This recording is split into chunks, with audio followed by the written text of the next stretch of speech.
উন্নয়নৰ শ্লোগানৰ মাধ্যমেৰে অসমৰ গাঁওসমূহত কিমান দূৰ উন্নতি সাধন কৰিছে সেই এটা ডাঙৰ প্ৰশ্ন।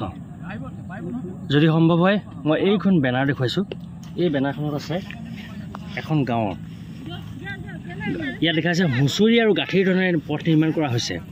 ইয়াৰ অৰ্থ এইটো যে লখিমপুৰ জিলাৰ 110 নম্বৰ নাওবৈচা বিধানসভা সমষ্টিৰ অন্তৰ্গত যি ফুলবাৰী অঞ্চল আছে, এই ফুলবাৰী কমলপুৰ অঞ্চলৰ এই মোৰ সহযোগী দেখুৱাইছে এই পথটো ইতিমধ্যে নিৰ্মাণ কৰিছে বিগত বহাগ বিহুৰ হুঁচৰি গোৱাৰ ধৰণেৰে তেওঁলোকে ইতিমধ্যে এই পথটো নিৰ্মাণ কৰিছে।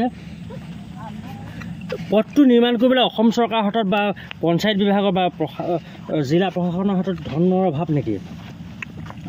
এই গাঁওখনৰ হয়তো কণ ছাত্ৰ ছাত্ৰীসকলে ইয়াৰ পৰা বহু দূৰ স্কুললৈ যায়। এইটো পথৰ ওপৰত এখন বাঁহৰ দলং আছিলে, যিখন দলং মৰণ পণ যুঁজ দি তেওঁলোকে এই পথটোৱে যাবলৈ বাধ্য হৈছিলে। দাদা অকণমান আহে যদি সন্মুখলৈ আহক। কি ক'ব আপুনি? আপুনি কাম কৰিছে ৰাস্তাত, এইটো হয়, কি ক'ব? আমি কি ক'ম আৰু, এয়া ৰাস্তাৰ কাৰণে আমি অতদিন চালোঁ আৰু আমাৰ মানে যাবলৈ অসুবিধা। আমাৰ ঘৰলৈ ল'ৰা ছোৱালী স্কুললৈ যাব নোৱাৰে, ডেলিভাৰী মানুহ এগৰাকী উলিয়াই নিবলৈ সুবিধা নাই, দাঙি নিব লাগে, অনেক অসুবিধা। আমি হুঁচৰি গালোঁ, আমাৰ মহিলাসকলে হুঁচৰি গাই যিকেইটা মূলধন আমি গোটাই সেয়াই নহ'লেওতো আকৌ আমি গাঁঠি দাউন খৰচ কৰি এই ৰাস্তাৰ কাম আৰম্ভণি কৰি দিছোঁ। আৰু ইয়াৰ ওপৰত চৰকাৰে যি সুবিধা লয় পিছত ল'ব, আমি সেইটো নকৰোঁ, কিন্তু আমাৰ যাতায়াতিটো আমি ব্যৱস্থাটো কৰি দিছোঁ। এটা কথা ক'ব লাগিব, কেৱল ৰাস্তাটোৱে নহয়, আপোনালোকৰ গাঁৱত পানীৰ যোগান আঁচনি নাই, অংগনবাড়ী কেন্দ্ৰ নাই, কি ক'ব? সেইবিলাক আৰু আমি এতিয়া কি ক'ম, কৈ আমি ভাগৰি যোৱাৰ নিচিনাই হৈছোঁ। আমাৰ উপায় নাই ক'বলৈ। এতিয়া আমাৰ এই অৱস্থাতে আমি এনেকৈ সোমাই আছোঁ। আমি এতিয়া অনেক কষ্ট আছোঁ কাৰণে এতিয়া যেনিবা আমি এইখিনি নিজে মেৰামতি কৰি লোৱা চিন্তাটো, আমি ৰাস্তাটোৰ কথাকে চিন্তা কৰিছোঁ। প্ৰথম ৰাস্তাটো কথাটো আহে নিৰ্বাচনী সময়ত আহে, নিৰ্বাচনী সময়ত আহে দেই, নাহে বুলি নকওঁ। আমাক মানে বিভিন্ন ধৰণৰ প্ৰলোভন দি পেলাই কয় যে আপোনালোকে ভোটখিনি দিয়ক, আমি আপোনালোকক ৰাস্তা পদূলি যি অভাৱ আছে আপোনালোকক সম্পূৰ্ণ কৰি দিম।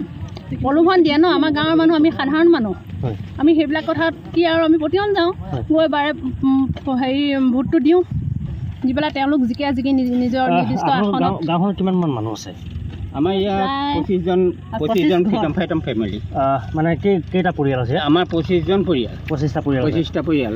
আমাৰ এইটো হ'ল কি 1947 চনত দেশ স্বাধীন হোৱাৰ পিছত প্ৰথম মুখ্যমন্ত্ৰী আমাক এইটো ভূমি দিয়া হয়, আৰু ইয়াৰ ভূমি বেছিভাগ মানে বেদখলতো আছে।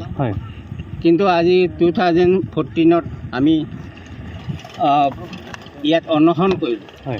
অনশন কৰিও আমি জেচিপি লগাই আগত কাম কৰিলোঁ। ভূঞা আগলৈ যাওক,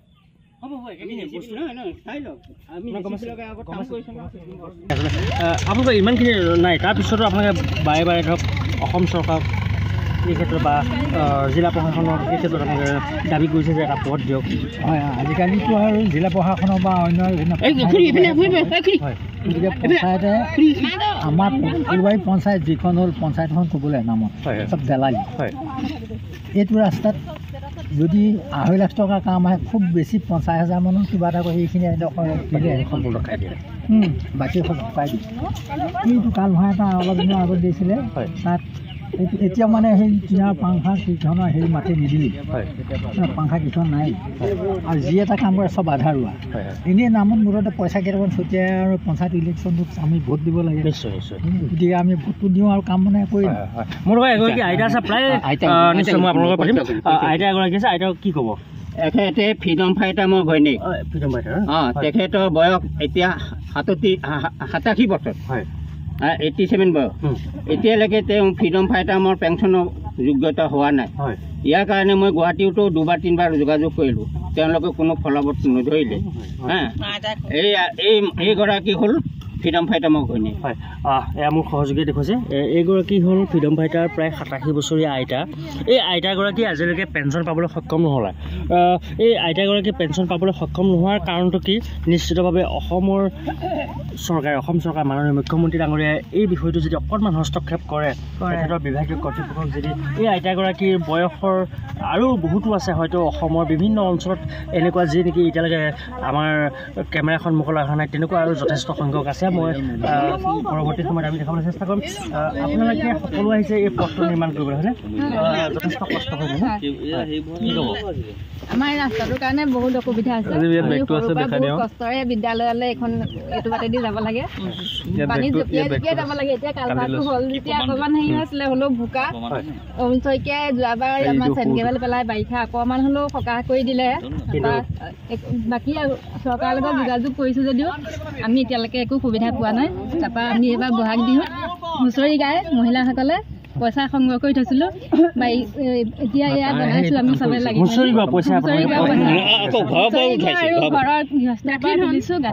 হয় নিশ্চয় ক'ব লাগিব হুঁচৰি গাইছিলে যোৱা বছৰ বহাগ বিহুত হুঁচৰি গোৱা যি গাঁঠি পইচা আছিলে সাঁচতীয়া পইচা সেইখিনি গোটাইছে আৰু নিজৰ হুঁচৰি গোৱা পইচা যিহেতু সম্পূৰ্ণ পথটো নিৰ্মাণ কৰিবলৈ তেখেতলোক সক্ষম নহয় যিহেতু পঞ্চায়তৰ বা অন্যান্য বিভাগৰ পৰা এই পথটো নিৰ্মাণৰ কাৰণে তেওঁলোকৰ দৃষ্টিগোচৰ আজিলৈকে নহ'লে কেৱল ভোটৰ কাৰণে গাঁওখনলৈ আহে বুলি কৈছে ইতিমধ্যে ব্যক্ত কৰিছে যে ভোট বিচাৰি কিন্তু প্ৰতিবাৰে 16ত ভাৰতৰ মাননীয় প্ৰধানমন্ত্ৰীলৈ মই প্ৰত্যন প্ৰেৰণ কৰিছোঁ এই পত্ৰখন উত্তৰটো দিছিলে আমাৰ অসমৰ ৰেভিনিউ এণ্ড ৰাষ্ট্ৰ ছেক্ৰেটেৰীলৈ ৰেভিনিউ ৰাষ্ট্ৰ ছেক্ৰেটেৰী ডিচিলে এখন পত্ৰ প্ৰেৰণ কৰিলে আৰু মোলৈ এখন দিলে তেতিয়া ডিচি আছিলে বৰুণ ভূঞাই ইয়াৰ কোনো আঁচনি নল'লে পৰৱৰ্তী সময় মই আকৌ 11 আগষ্ট 2017 প্ৰধানমন্ত্ৰীলৈ এখন পত্ৰ প্ৰেৰণ কৰিলোঁ সেইখন পত্ৰ অসমৰ চিফ ছেক্ৰেটেৰীলৈ পত্ৰ এখন প্ৰেৰণ কৰিলে প্ৰধানমন্ত্ৰীৰ ফালৰ পৰা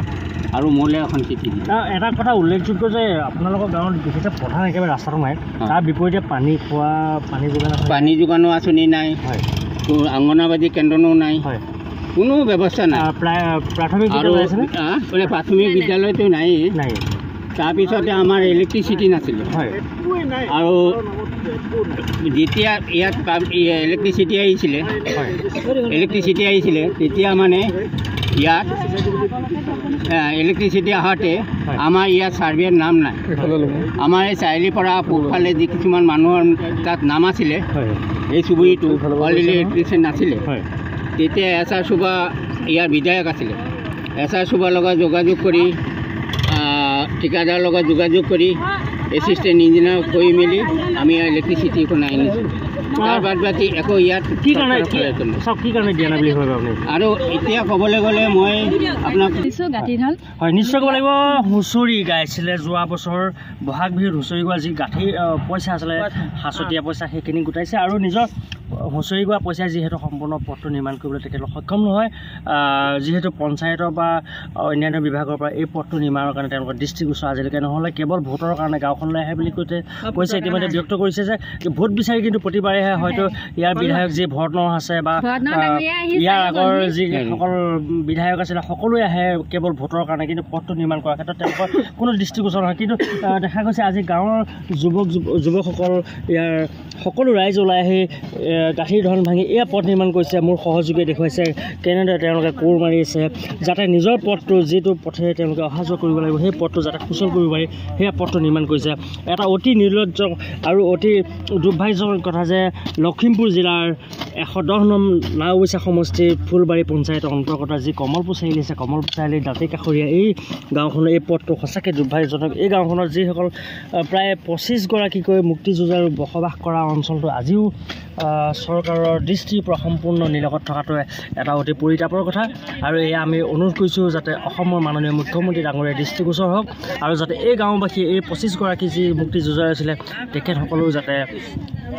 তেখেতসকলৰ যি পৰিয়াল আছে পৰিয়াল সকলোৱে যাতে সুকলমে এটা বসবাস কৰিব পাৰে ইয়াত এটা অংগনবাদী কেন্দ্ৰ স্থাপন কৰক বিদ্যুৎ বিভাগৰ ব্যৱস্থা কৰক লগতে যি খোৱা পানীৰ কাৰণে ব্যৱস্থা নাই সেই খোৱা পানীৰ যাতে ব্যৱস্থা কৰে এয়াই আমি বিনম্ৰ অনুৰোধ জনাইছোঁ।